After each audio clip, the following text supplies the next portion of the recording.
Maritime Made on Eastlink is presented by Nova Scotia Business Inc., working with companies across Nova Scotia to be more successful exporters every step of the way.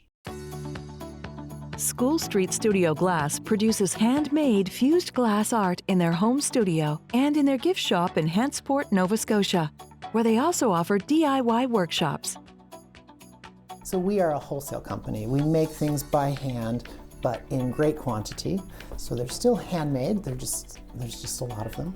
And that's the focus of our business. But there are a couple of other aspects in the past few years that we've focused on as well. We have our own gift shop, of course, so that people are able to come and look around and maybe find something they like. But more importantly, we use our public space for people to come and use our offcuts from our production and create their own bits of glass art, sun catchers, maybe a candle holder or a dish.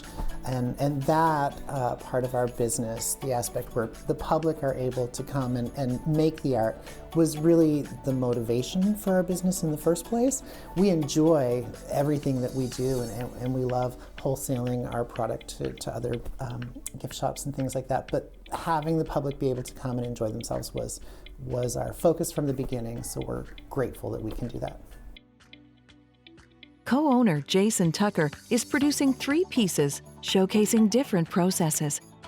He's making candle holders from a pattern by Sharon Laska, who was the previous owner of Studio Glass. Jason takes a 2x2 foot sheet of clear glass and lines it up with a 6 square inch frame, the size of each candle holder.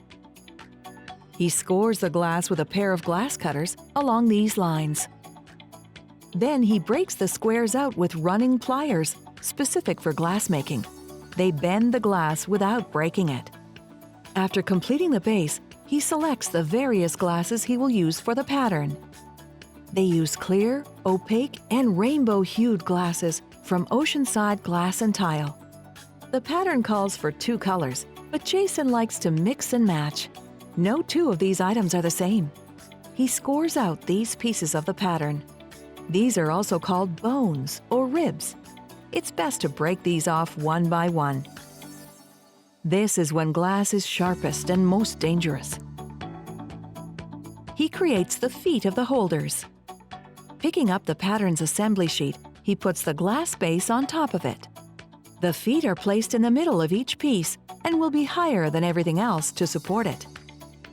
Jason drops glue in all the places pieces will go to make the pattern.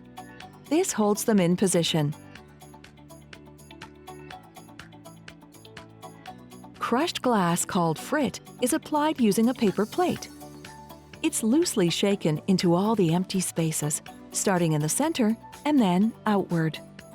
He wipes away any extras using a small paintbrush or his fingers. At their home studio, a hydraulic shop press is used to crush the glass. It can be made into powder, fine, medium, and coarse sizes, based on how much they break it down. Any excess glass is saved in buckets to be used in their DIY workshops. Essentially what we do is we provide gift shops with a catalog, and they place orders. We make them, put them in a box, and ship them away.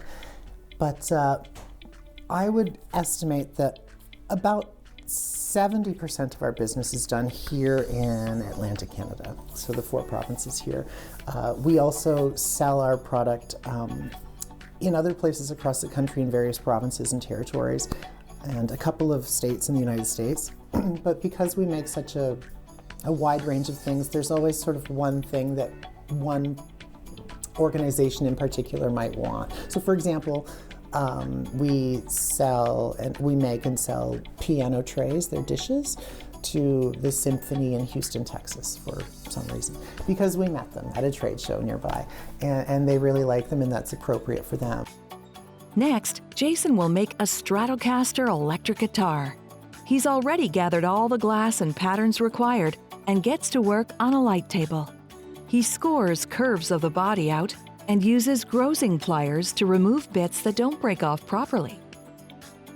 Followed by scoring and cutting out a black neck, then a clear neck to connect everything on the underside of the design. A white pick guard gets cut out, followed by the pickups.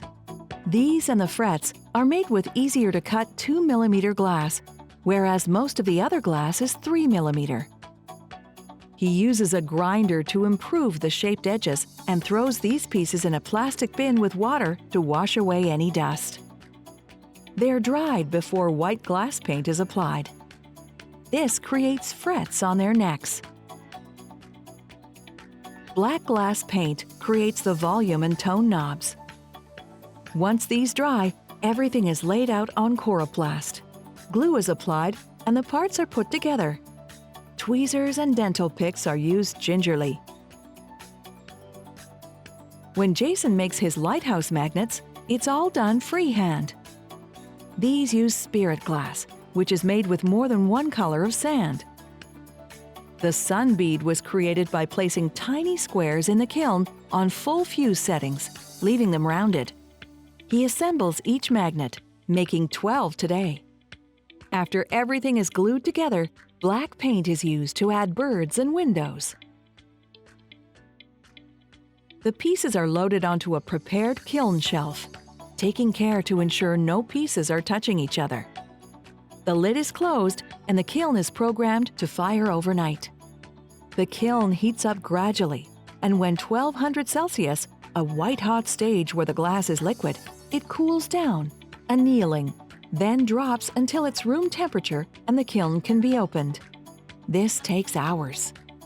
After firing, the pieces are removed and ready for finishing touches. Sharp edges are filed with a grinding stone and everything gets cleaned of kiln wash, which was applied to prevent the glass from sticking to the kiln shelf. Adhesive and magnets get attached to the lighthouses. The candle holders have one more step. They need to be slumped. Back in the kiln, they're placed on top of stainless steel molds, where they will take on a new shape due to gravity and heat. After they cool, Jason examines the finished candle holders and finishes filing and cleaning them. The designs are ready to be enjoyed. We're not so much focused on growth. We tend to focus on sort of sustaining what we have. Like I said, the last 2 years were certainly the biggest challenge that everybody faced. We pulled through, so we're just happy to have been able to do that, and we just look forward to the opportunity to really just relax and enjoy and continue what we do. And if there are opportunities for growth, that's wonderful, but at the moment, you won't hear many business owners say this, but we're really happy with the status quo.